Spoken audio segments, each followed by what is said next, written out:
ومن قتل مظلوما فقد جعلنا لوليه سلطانا فلا يسرف في القتل إنه كان منصورا.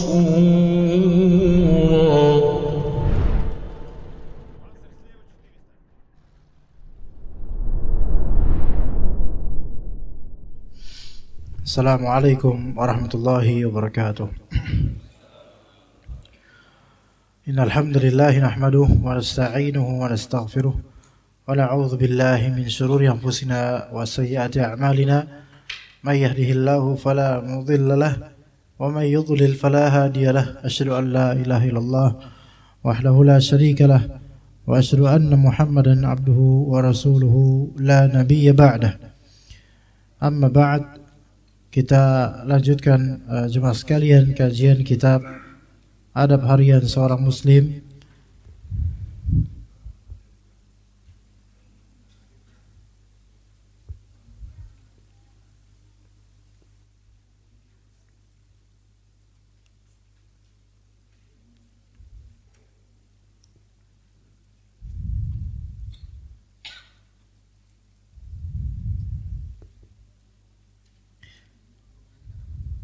Kita lanjutkan kajian adab harian seorang muslim di masalah etika atau adab berkaitan dengan masjid, ya. Insyaallah kita mulai kali ini di nomor 3 aja. Sepertinya itu sudah, tapi kita ulang sejenak. Ya. Etika berkaitan dengan masjid atau adab berkaitan masjid. Kalau nomor pertama berdoa ketika pergi ke masjid sudah. Nomor 2 juga insyaallah sudah. Kita nomor 3 insyaallah. Ketika masuk masjid disunahkan mendahulukan kaki kanan. Kemudian membaca salawat Allahumma shalli wa sallim ala Nabi Muhammad, dan kemudian berdoa Allahumma aftah li abwaab rahmatik. Ya. Masuk masjid mendahulukan kaki kanan. Di mana itu masuk masjidnya? Dahulukan kaki kanannya itu di mana? Iya, pas masuk masjid ya betul, tetapi di mananya? Waktu itu kan kita udah bahas. Kalau gerbang berarti sana dong Pak. Pakai motor saya. Ruangan awal masjid ini, ya. Itu sudah kita jelaskan yang 2 pekan lalu ya. Berarti kamar mandi ini sudah terpisah sebenarnya dari niatan ruangan masjid. Ya, sudah terpisah. Begitu. Sepertinya memang ada perbedaan ubin mungkin atau enggak. Al-muhim kalau sudah sampai masuk pintu itu tuh kamar mandi, WC, tempat buat pipis, itu bukan bagian dari masjid. Ya, begitu. Dan asalnya bagian dari masjid intinya adalah ini. Ini masjid. Di sini nih. Maka salat tahiyatul masjid masuknya di mana? Di sini.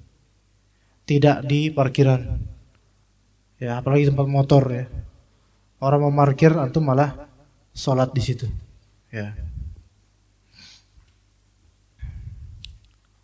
Jadi kaki kanan, nanti pas keluar nanti kaki kiri.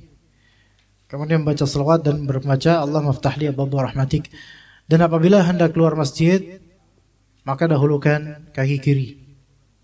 Kemudian membaca salawat kepada Nabi SAW. Kemudian membaca Allahumma inni as'aluka min fadlik. Ya Allah, sesungguhnya saya memohon karunia-Mu kepadamu. Saya memohon kepadamu karunia-Mu. Ya, baik.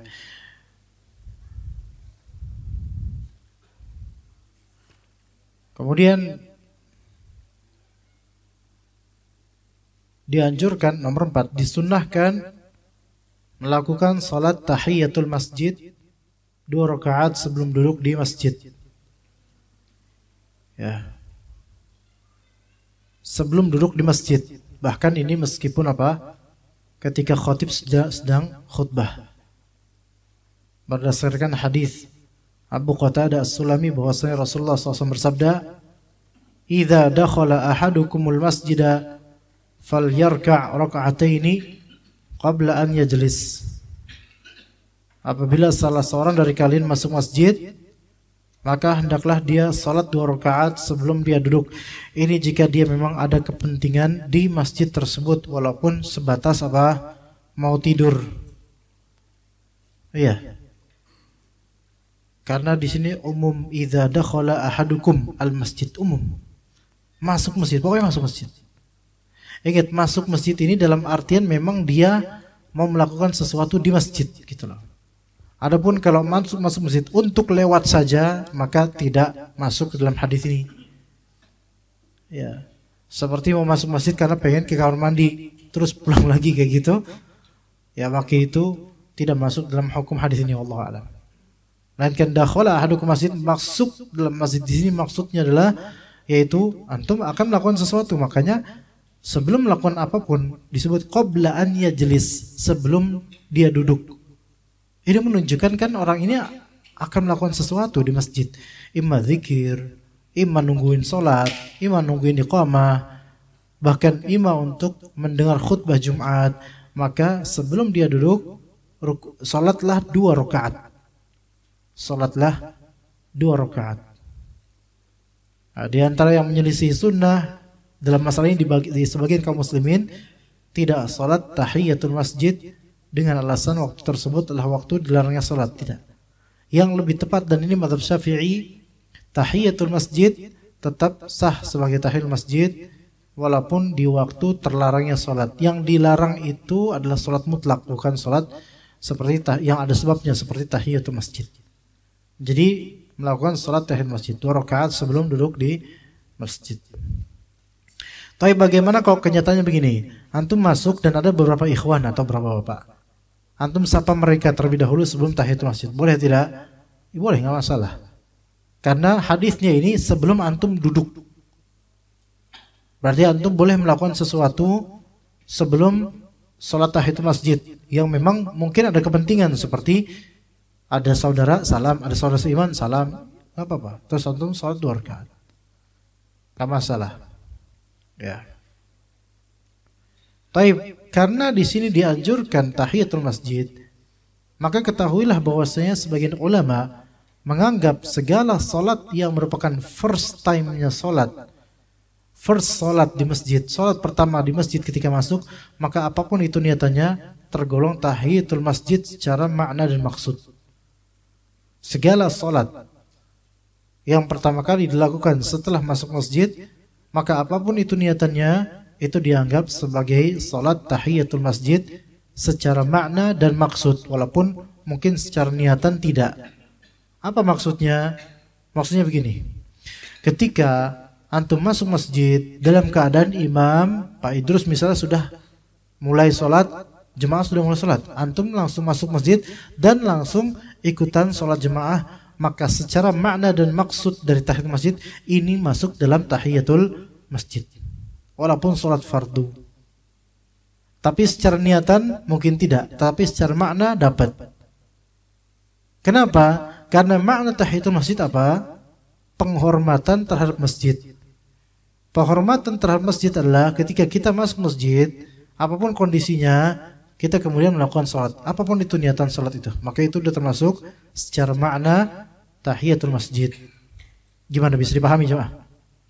Contoh lain, antum masuk masjid dalam keadaan kira-kira ngelihat the timer itu 30 detik lagi qamat.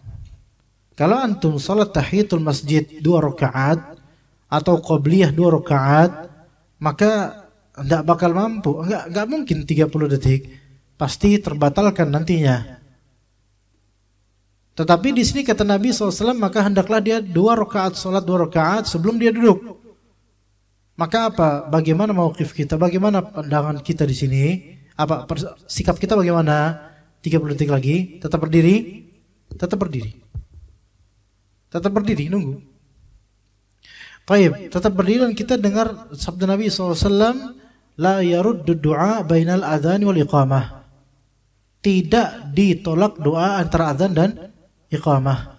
Lah kita sempatkan kemudian untuk berdoa dalam keadaan diri, boleh enggak? boleh, dan itu bukan riya. Maka kalau di antara jemaah sini mungkin tidak terbiasa atau tidak mengerti ilmu ini, kemudian ada jemaah yang datang berdiri langsung kayak gini, jangan tuding dia riya. Dia sedang mengamalkan ilmu yang dia punya dari beragam hadis-hadis yang dipadukan. Itulah ilmu. Ya, kadang-kadang kita itu memusuhi sesuatu yang tidak kita ketahui, padahal itu adalah sesuatu berdasarkan ilmu. Jadi kalau ada yang berdiri dan kemudian dia langsung doa kayak gini, maka ini termasuk mengamalkan ilmu. Dia tidak langsung duduk, melainkan dia tetap berdiri karena menunggu iqamah, sebentar lagi iqamah. Taib, kemudian ketika iqamah, kan dia tadi belum salat tahiyatul masjid 2 rakaat. Apakah ketika dia salat berjamaah itu terhitung salat tahiyatul masjid secara makna? Terhitung tahiyatul masjid secara makna, karena makna tahiyatul masjid adalah penghormatan terhadap masjid, dan penghormatan terhadap masjid adalah kita tidak duduk sampai kita melakukan salat apapun itu. Begitu, ya. Dikecualikan dengan yang disebut musalla, ya syukuran Mas. Dikecualikan dengan yang disebut musalla, maka musalla tidak ada tahiyatul musalla. Ya, musalla ini mencakup apa? Mencakup basement yang dipakai sementara untuk masjid, mencakup ruangan serbaguna yang dipakai sementara untuk masjid. Adapun kalau misalnya ruangan yang memang atau ruangan dan aula besar yang sudah paten diwakafkan untuk masjid atau diniatkan untuk masjid dengan bentuk yang semua orang mengetahui itu masjid, kemudian juga dilakukan sholat berjamaah sebagai selayaknya masjid, maka dia sehukum maka dia masjid. Walaupun dulu Anda tidak mengikuti pendapat ini, tetapi sekarang Anda berubah mengikuti pendapat ini. Contoh misalnya apa? Blok M Square. Kita nggak tahu developer sana dan pemilik property buildingnya apakah benar-benar murni menjadikan itu lantai tersebut menjadi masjid atau masjid apa namanya? Nurul Iman kalau nggak salah ya. Di Blok M Square itu. Ya kan? Itu di mana itu? Di paling atas kan? Taib. Apa itu masjid? Itu masjid. Maka hukumnya hukum masjid. Ada sholat tahiyatul masjid, pahalanya juga pahala sholat di masjid. Iya. Walaupun dulu Anda tidak mengikuti pendapat ini, tapi sekarang Anda lebih condong ke pendapat ini karena inilah masjid memang. Ya. Dan ketika kita itu datang ke tempat tersebut, ke masjid tersebut, memang bawahnya mall semua, bawahnya market, seburuk-buruk tempat. Ya. Dan di atas itu masjid sebaik-baik tempat. Namun diniatkan itu sebagai masjid, semua orang tahu itu masjid, makhluk itu sehukum dengan masjid. Begitu juga dengan Taman Mini Taman Mini Square ya. Taman Mini Square ya. Dan mall-mall yang memang kadang bahkan masjidnya ada di basement, tetapi buildingnya itu bangunannya bangunan masjid dan khusus itu masjid buat orang sholat semuanya, maka ini terhukum sebagai masjid. Adapun kalau sifatnya temporary, sementara, seperti basement yang dipakai buat jumatan belaka, habis itu nanti digulung lagi karpetnya, jadilah basement lagi, jadilah parkiran lagi, maka ini tidak sehukum dengan, bukan masjid. Ini bukan masjid. Begitu. Ya. Tapi bagaimana kalau misalnya dia berstatus sebagai apa ya? Fasum atau apa gitu. Sebagai fasum.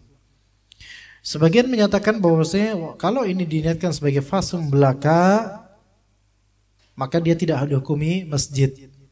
Ada pendapat yang mengatakan seperti itu, dan itu pendapat yang dulu Anda ikuti.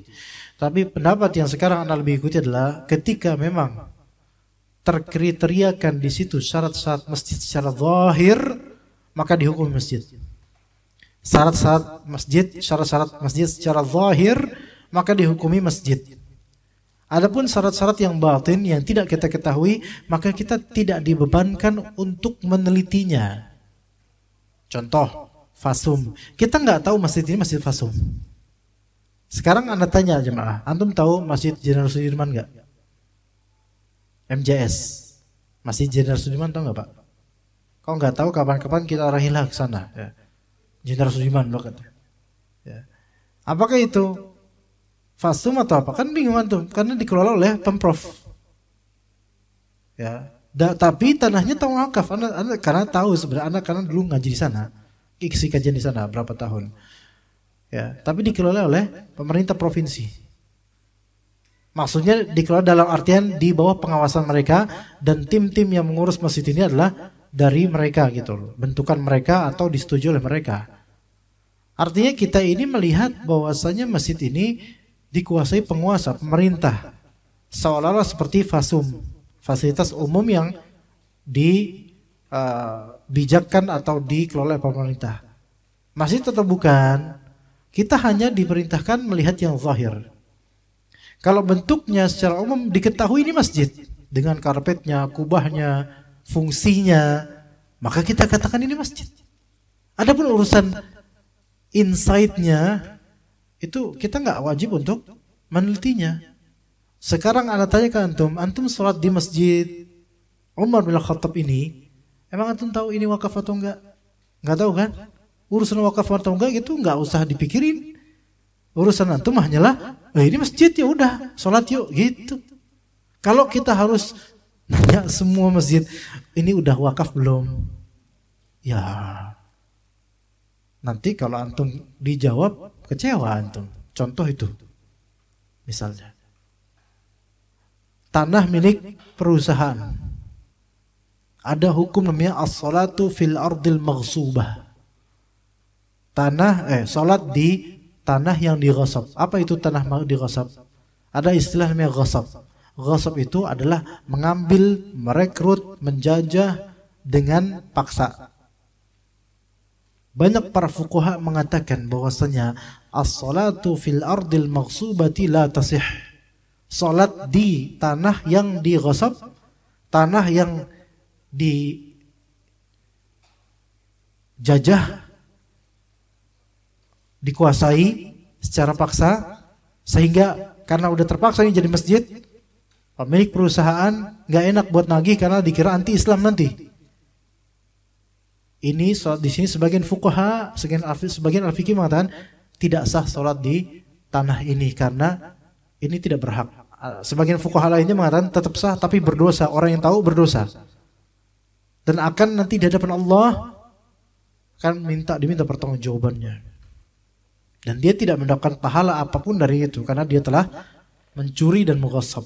Jadi ada istilah namanya jemaah mencuri yang disebut dalam bahasa Arab as-sariqah, dan ada namanya ngambil terang-terangan. Ya, baik ngambil atau menjajah terang-terangan, ini namanya ghasab.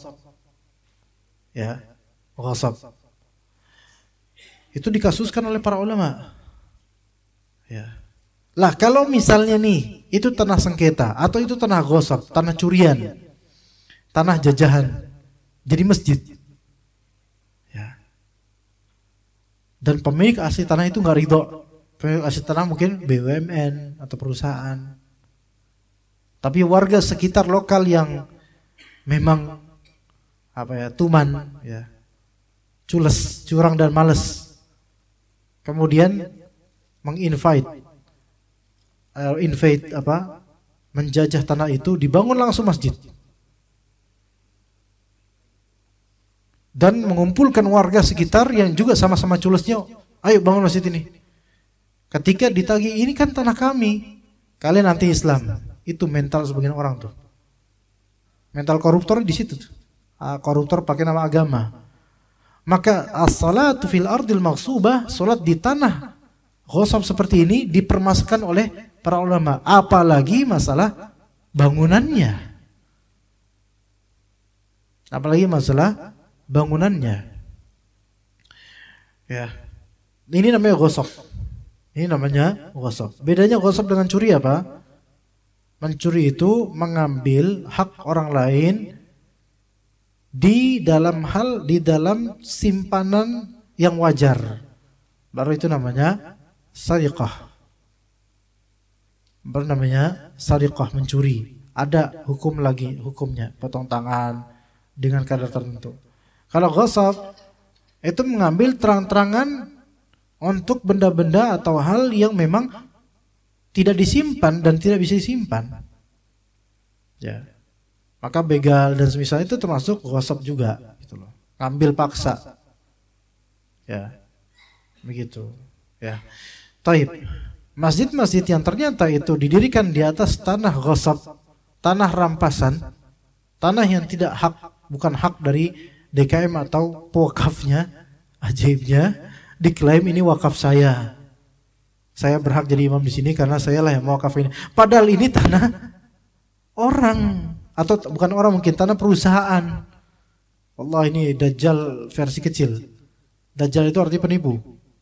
Maka ini di hari akhir nanti dia akan minta pertanggungjawabannya pada Allah kalau dia tidak bertaubat dan tidak menyerahkan tanah itu kepada pemiliknya.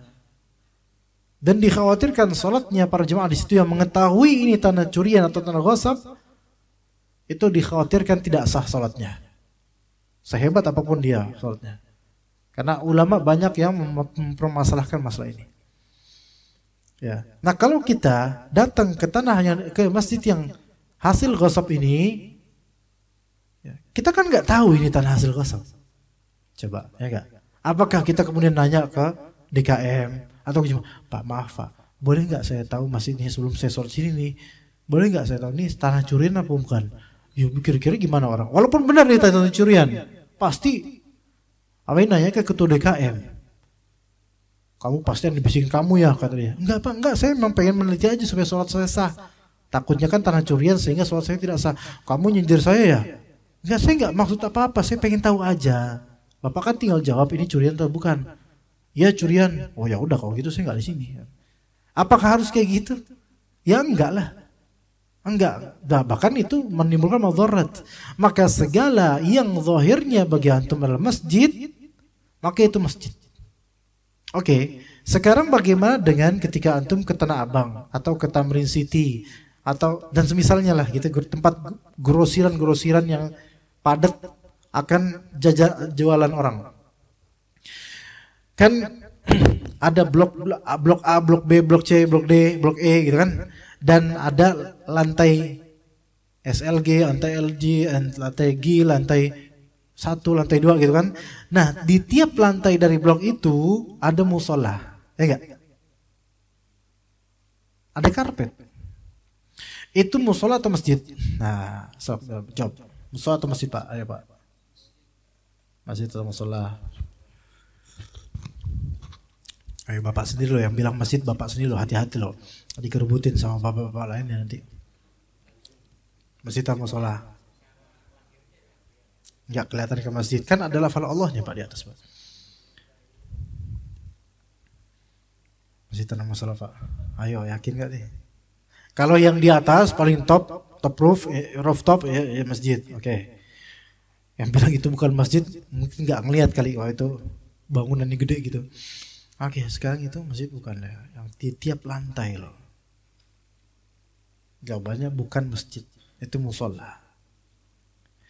Itu hanya sesuatu yang darurat aja ada di situ. Soalnya memang tidak dirutinkan juga sholat di situ, nggak rutin. Kalau masjidnya di rooftop itu dirutinkan oleh DKM-nya. Minimal kalau udah malam DKM-nya marbotnya yang sholat di situ. Tapi kalau di tiap lantai mungkin jin-jin yang sholat di situ mungkin ya. Tapi kalau yang di atas masjid ya masjid. Dan juga bentuknya bukan bentuk masjid. Itu bentuk musola, yaitu bentuk kamar yang terpaksa dijadikan musola supaya orang lebih mempermudah dan tanpa harus ke atas itu. Maka sholat di situ boleh sah, tapi tidak sehukum dengan hukum masjid dengan 27 derajat enggak. Kemudian pas masuk ruangan itu kemudian tahiyatul masjid, enggak bakal sempat Pak tahiyatul masjid Pak. Orang ruangan cuman berapa doang, orang kan 3 orang doang Pak, 3 orang satu. Itu pun barengan sini. Imam, makmum. Dan itu bererot dan orang juga pada nunggu belakang mau tahiyatul masjid. Enggak ada tahiyatul masjid di situ. Ya, itu musola Pak. Ya. Baik. Salat tahiyatul masjid bukan tahiyatul musola. Kemudian yang kelima, dilarang melakukan transaksi jual beli di masjid. Dilarang melakukan transaksi jual beli di masjid. Begini ya, yang dilarang adalah Kata Nabi SAW, "Idza ra'aitum man yabi'u aw yabta'u fil masjid faqulu la arbahallahu tijaratak." Apabila kalian melihat ada orang yang menjual atau membeli sesuatu di masjid, maka katakanlah kepadanya, semoga Allah tidak memberi keuntungan pada perdaganganmu. Boleh seperti itu, antum doakan orang lagi jualan di masjid. Ya, maka kemudian boleh antum, semoga Allah tidak memberimu keuntungan dalam jual belimu. Boleh ngomong gitu. La arbahallahu lak.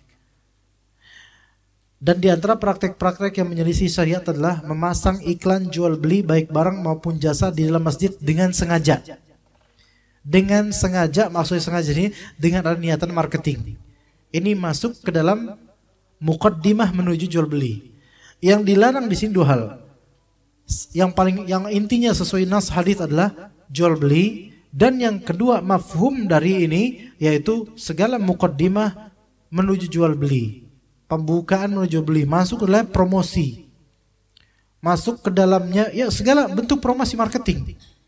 Misal kajian, ini kajian Ustaz. Kemudian di belakang ada banner, dan di banner tersebut ditulis nama bank misalnya atau nama perusahaan yang dengannya ini adalah strategi marketing supaya hadirin atau pemirsa itu melihat, oh disponsori oleh fulan. Ini kan strategi marketing, Pak. Makanya seperti ini tidak boleh. Memang bukan sebuah transaksi, tapi ini menuju transaksi. Maka segala hal yang menjurus menuju kepadanya itu juga dilarang. Sebagian ulama mengatakan bahwa larangan ini larangan makruh. Tapi supaya kita lebih hati-hati, intinya janganlah. Jangan. Ya, jangan lakukan, anggap aja ini haram. Tapi bagaimana bentuknya? Ya, apa ini udah mau isya apa gimana ya? Kok cepet banget ya? Ana seperti baru aja muqaddimah ini. Baru aja ini alhamdulillah perusahaan. Apa beliau terlalu semangat atau gimana ini? Hah? Iya, muqaddimah, baru bilang muqaddimah jual beli, ini muqaddimah azan.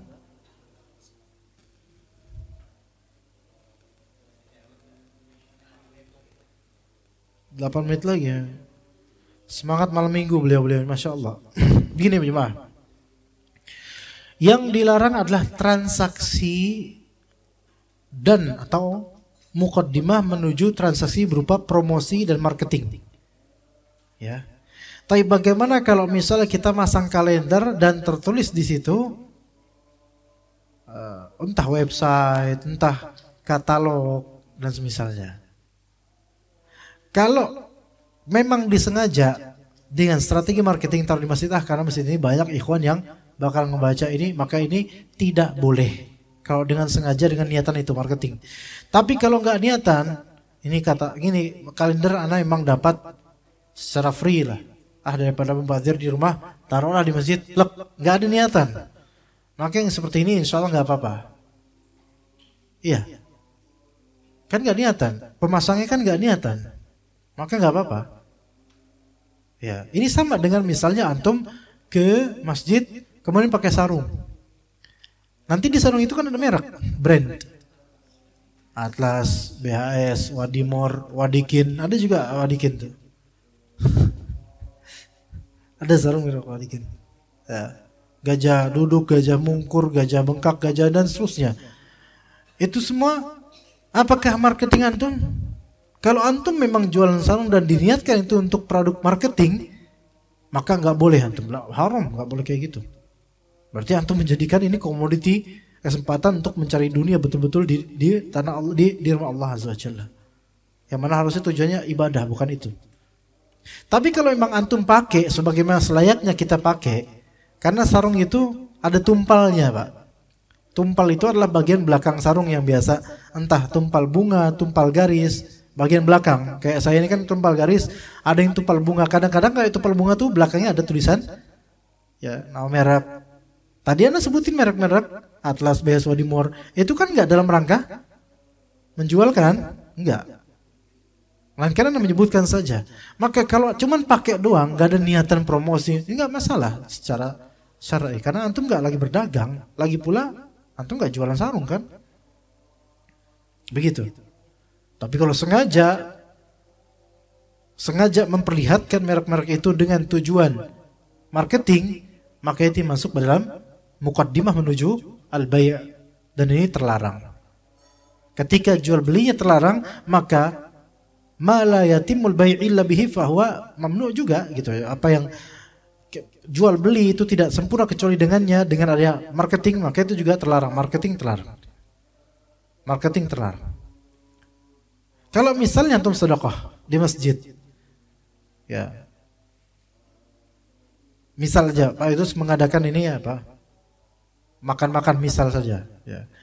Kemudian di situ ada brand-brand makanan yang disebutkan di situ tanpa ada maksud jualan, boleh tidak? Gak masalah, boleh, gak masalah. Antum membagikan paket-paket nasi kebuli ke jemaah, mesen di kebuli Cak Fulan. Ada tulisannya enggak? Ada tulisan. Kasih. Ada enggak di sini niatan promosi oleh antum yang membagi? Enggak ada niatan. Maka enggak ada masalah. Adapun dari Cak Kebuli sendiri datang timnya ke sini ngebagi-bagiin dengan maksud promosi, ini bermasalah. Innamal a'malu binniyat. Sesungguhnya amalan tergantung dengan niatnya. Kita nggak bisa suudzon ya, tetapi kan zahirnya kan kelihatan, gitu ya. Jadi dilihat dari niatnya itu. Untuk muqaddimah jual beli. Adapun jual beli, ya ini jelas orang juga tahu ini lagi jual beli. Masuk proses jual beli selain marketing atau promosi, ada tawar menawar barang dan melihat-lihat barang di masjid dengan maksud ingin membeli atau ingin tertarik dengannya atau ingin menyimpannya, maka ini termasuk muqaddimah menuju jual beli. Misalnya antum membawa beberapa kain ke dalam masjid dan tujuannya supaya jemaah ngelihatkan itu dan supaya pada nanya, ini berapa akhi? Oh ini 50.000 Pak. Ini berapa akhi? Ah ini masuk. Apakah ini transaksi? Bukan. Tapi ini muqaddimah menuju transaksi. Jangan sampai nanti terjadilah, ini adalah hal yang menjurus kepada menuju transaksi. Maka jangan cari-cari gitu loh. Ya. Tawar menawar baik secara online maupun offline langsung di masjid. Online misalnya antum buka Shopee kemudian antum melihat bagus nih kayak ini. Lihat-lihat barang di Shopee, maka ini memang belum sampai jual beli. Tapi minimal di sini antum sedang menginginkan atau mencari-cari produk yang bisa antum beli walaupun belinya di luar. Maka hindari yang seperti ini. Lepaskan masjid dari hal-hal seperti ini. Taib, jual beli atau transaksi di masjid apa hukumnya? Ada yang mengatakan makruh, ada yang mengatakan haram. Kalau mengatakan makruh, apakah sah jual belinya? Maka ini jelas, kalau yang mengatakan makruh, jual belinya tetap sah. Baik, anggaplah jual beli di dalam masjid itu terlarang atau terlarang haram. Apakah sah jual belinya? Ada yang mengatakan tidak sah, ada yang mengatakan sah. Tapi wallahu alam yang lebih sahih adalah jual belinya tetap sah. Karena yang terlarang itu sebenarnya bukanlah zat transaksinya, melainkan konteksnya, yaitu antum lagi di masjid. Begitu, bisa pahami nggak jemaah? Maka kalau misalnya online, jual beli online di sini, antum beli apa ya namanya? Mesen sesuatu di Shopee misalnya. Kemudian antum terasa plak, antum bayar di situ pakai m-banking, ya kan? Pakai m-banking, bayar, selesai transaksi. Ini kan namanya jual beli, transaksi nih. Maka yang seperti ini apa? Bukan ya bayar, ini sebenarnya jual beli kan? Maka ini sah atau tidak jual belinya? Sah. Perbuatannya imma makruh imma haram. Begitu. Ya. Baik, sekarang begini jemaah. Bagaimana dengan hukum serah terima barang atau uang di masjid?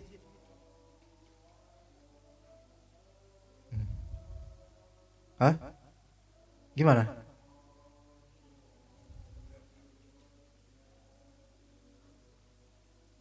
Ayo. Yang bisa jawab boleh azan, ayo, fadl.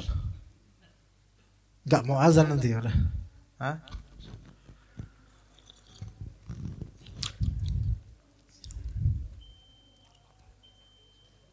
Saya sudah. Nanti jawabannya berarti ba'da azan. Mikir-mikir dulu, Pak. Karena kalau salah kita usir, ya. Enggak lah.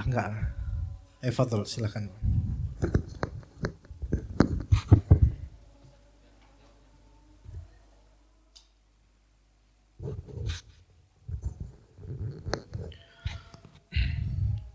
Baik. Bismillah. Kita lanjutkan yang tadi. Kasus tadi. Serah terima barang di masjid. Ya. Fadl.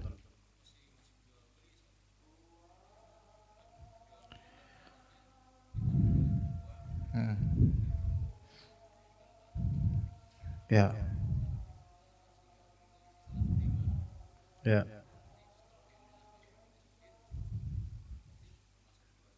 Termasuk jual beli. Karena serah terima itu merupakan transaksi gitu.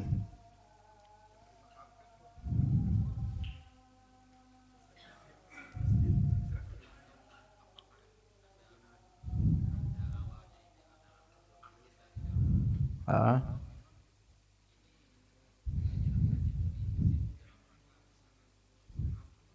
Ya.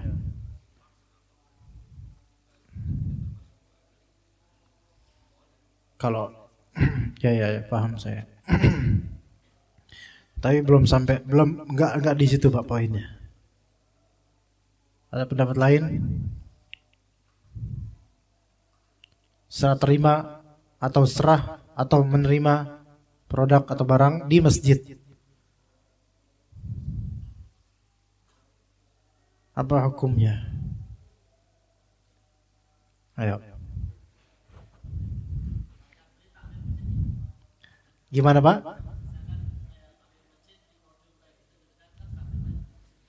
Ya, makanya itu kita butuh jawaban. Hukum asalnya, gimana hukum asalnya?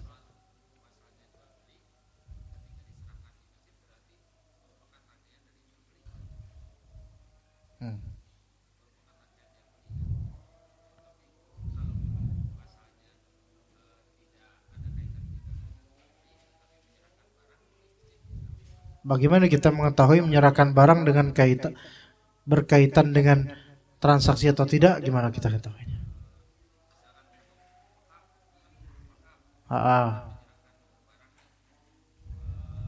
Faham saya. Ya. Karpet untuk wakaf. Ya. Maka boleh diserahkan di masjid karena tidak ada keterkaitan dengan bisnis.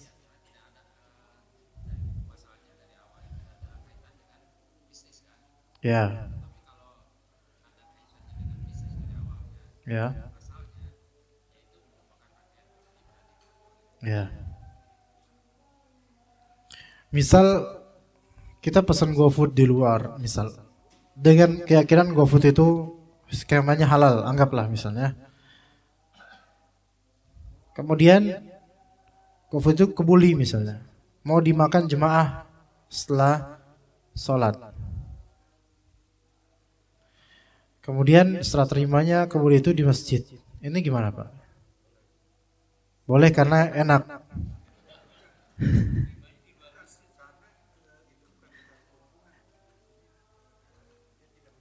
Oke, sama seperti beliau tadi jawabannya.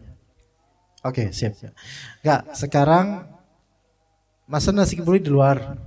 Kemudian dia sholat isya dulu, habis sholat isya, Gojeknya datang, GoFoodnya datang, terus diserahkan untuk pribadinya karena ini buat makan sendiri kebulinya, ayo. Enggak buat jemaah, buat anak doang. Biar jemaah enggak keenakan buat anak doang, ayo. Makruh.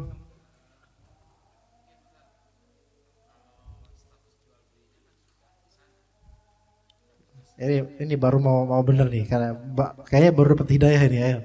Silakan Pak. Ya. Berarti serah terima dengan transaksi jual beli itu berbeda. Nah, berarti Bapak sudah tergiring oleh saya, alhamdulillah. Faham gak maksudnya sini? Jual beli bahasa Arabnya Pak. Transaksi bahasa Arabnya apa? Transaksi bahasa Arabnya apa coba? Akad. Akad itu adalah sesuatu yang mengikat gitu, mengikat. Ya. Taib. Seperti akad nikah, Ya pas akadnya itu bukan tawar menawar, apa perkataan ucapan ijab kabulnya tuh. Begitu juga dengan jual beli, akad adalah ketika transaksi itu. Entah ngetik kalau online, transfer ngetik gitu, ngetik apa, check out dan semisalnya. Setuju atau tidak, ini akad. Adapun menerima atau menyerahkan barang itu bukan termasuk akad. Gimana Pak? Paham di sini? Tadi karpet Pak, tadi siapa yang jawab karpet ya? Bapak jawab karpet. Kalau memang Bapak bilang hukum asalnya, kembali ke hukum asal, kalau nggak ada ini keinginan bisnis atau apa, maka boleh. Nah, berarti DKM boleh mesen karpet pas lagi di masjid dong. Enggak, pesan karpet online di luar. Pesannya, ordernya. Nanti karpet datang, terima di masjid nggak masalah. Terima di masjid nggak masalah. Taib, misal saja, Anda jualan buku, terus antum WhatsApp Ana, Ustaz tolong dong, Ana beli buku Ustaz, berapa? 5, berapa harganya Ustaz? 200.000. Oh jazakallah khair Ustaz, insyaallah Ustaz. Oke. Persetujuan ini namanya akad. Ya, akad itu bukan membayar. Membayar ya membayar, menyerahkan uang. Akad itu bukan menerima barang. Menerima barang ya menerima. Adapun akad adalah ketika adanya ijab qabul atau transaksi. Itu akad. Itu yang disebut akad jual beli. Ketika kita di Indomaret misalnya, nyerahin barang kan, dihitung satu-satu kan, kita ngeliat harganya kan, totalnya sekian-sekian ya Pak ya, setuju kan tuh? Setuju, ya udah ini akad ini, udah sesimpel itu akad, ya kan? Begitu, itu namanya akad. Nah, itulah yang dilarang di masjid, dan apa-apa yang menjurus menuju akad dari promosi, marketing dan semisalnya. Adapun efek dari akad itu sudah tidak masuk lagi dari jual beli seperti menyerahkan barang di situ. Gak masalah insyaallah. Bisa dipahami cuma sini.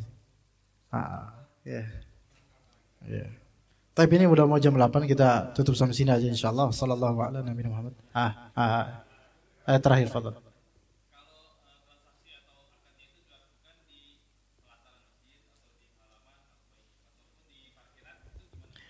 Enggak apa-apa insyaallah kalau parkiran. Walaupun ada yang bilang bahwa saya hukum parkiran masjid itu sehukum non masjid, tapi itu perkataannya yang kurang tepat. Karena kalau memang antum bilang parkiran itu bagian dari masjid, maka sholat tahiyatul masjid di situ boleh dong. Kan nggak mungkin kan? Maka nggak masalah di parkiran seperti itu, nggak masalah. Jualan di situ nggak masalah. Tapi kalau ini yang nyambung dengan pintu masjid, nyambung dengan lantai masjid, maka jangan ini. Hindari gitu. Jualan di situ nggak masalah. Ada rencana pengen jualan di situ? Nggak? Ya. Ya. Ya.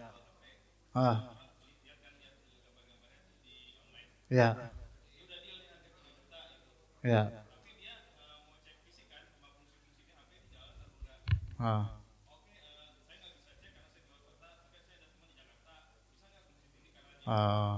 Ya. Kan belum beli kan, belum deal kan. Harus lihat barang dulu kan sehingga mau setuju fixnya ya di luar masjid. Dan ketika dia melihat-lihat barang juga jangan di masjid. Karena melihat-lihat barang ini kan termasuk dari menuju jual beli gitu loh. Jadi dia di teras sana aja di parkiran. Apa yang tidak tersambung dengan bangunan inti masjid itu aja. Apa yang tidak tersambung lantainya dengan bangunan inti masjid itu. Pak faham sih? Ya jangan. Kayak misalnya Masjid Nabawi, pernah sana? Semoga Allah rezekikan antum ke sana. Kan itu kan luas ya. Masjid Nabawi loh, bangunannya kan. Terus kemudian kan lantainya luas banget tuh dengan ada payung-payung di atasnya. Lantai yang di pelataran itu masuk masjid gak? Masuk masjid karena apa? Dia nyambung dengan lantai di tembok-tembok masjid itu kan nyambung. Tapi yang di luar pagar, ada kan pagar Pak? Itu di luar masjid. Faham di sini? Yang pernah ke Masjid Nabawi paham? Enggak, minimal ngeliat di videonya aja lah. Gitu. Yang sini nih misalnya. Sini itu kan ada tuh ubin-ubin yang nyambung ke kita sini. Nah, itu masuk dalam bagian masjid itu. Masuk. Tapi udah bagian cor-coran, parkiran itu udah enggak itu. Apalagi sawah-sawah sana antum fadol di sana mau nyungsep juga apa-apa. Gitu ya. Jelas insyaallah ya. Oke, wassallallahu ala nabiyina Muhammad wa ala alihi washabihi ajma'in. Subhanakallahumma bihamdika asyhadu an la ilaha illa anta astaghfiruka wa atubu ilaik. Assalamualaikum warahmatullahi wabarakatuh.